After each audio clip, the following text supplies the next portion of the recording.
भगवान श्री कृष्ण की मृत्यु पर आधारित कहानी।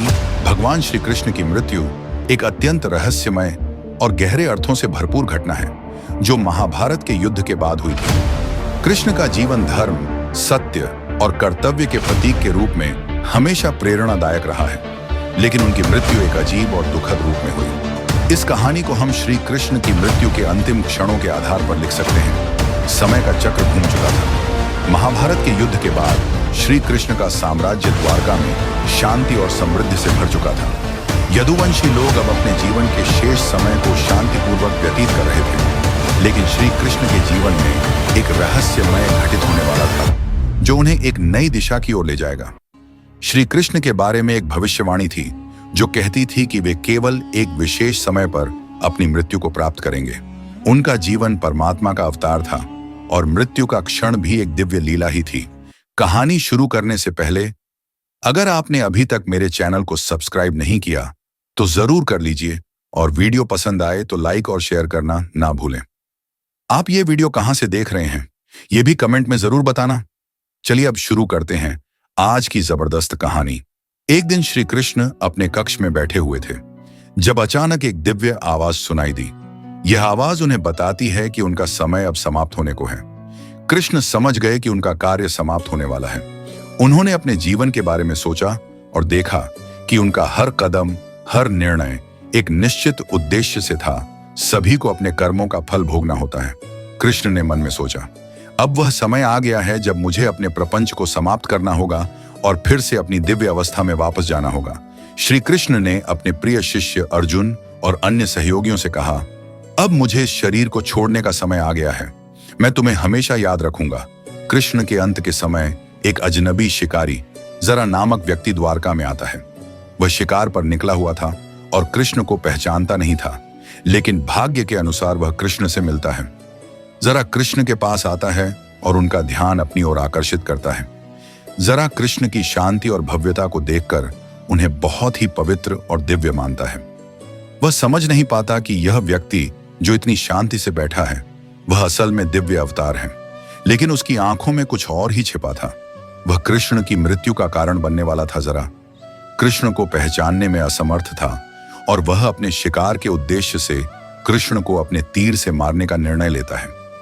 वह कृष्ण के पैरों में एक तीर मारता है जो कि उनके शरीर के भाग पर लगता है, लेकिन वह तीर कृष्ण के पैरों के नीचे छिपी हुई उनकी मृत्यु की भविष्यवाणी का हिस्सा था।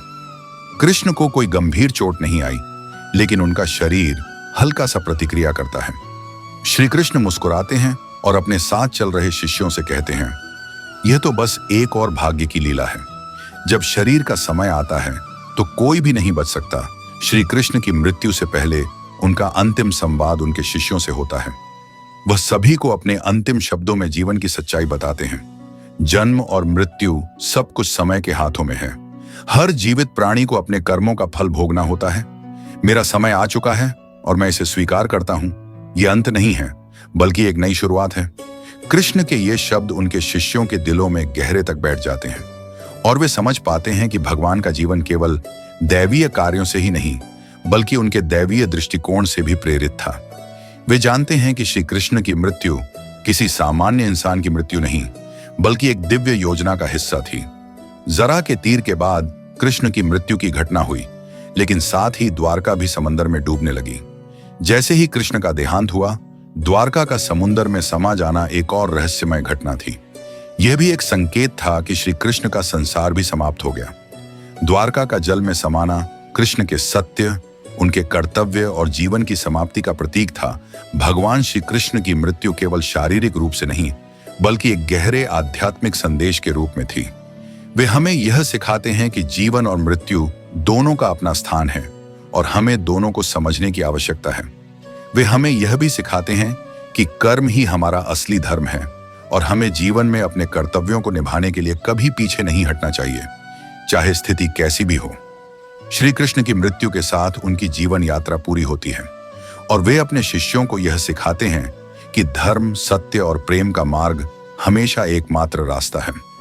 यह कहानी श्री कृष्ण के जीवन और मृत्यु के रहस्यों को उजागर करती है, जो केवल उनके भव्य और दिव्य कार्यों के बारे में नहीं है बल्कि एक गहरी आध्यात्मिक और दार्शनिक समझ को भी सामने लाती है। कैसी थी आज की कहानी कमेंट करके जरूर बताना। अगर आप रोमांच और रहस्य सच्ची कहानी के प्रेमी हैं, तो हमारे चैनल को सब्सक्राइब करें और हमारे साथ इस रोमांचक सफर का हिस्सा बने। सब्सक्राइब करें, बेल आइकन दबाना न भूलें, ताकि हर नई कहानी आप तक सबसे पहले पहुंचे। मिलते हैं एक और नई रहस्य कहानी के साथ। जब तक हर हर महादेव।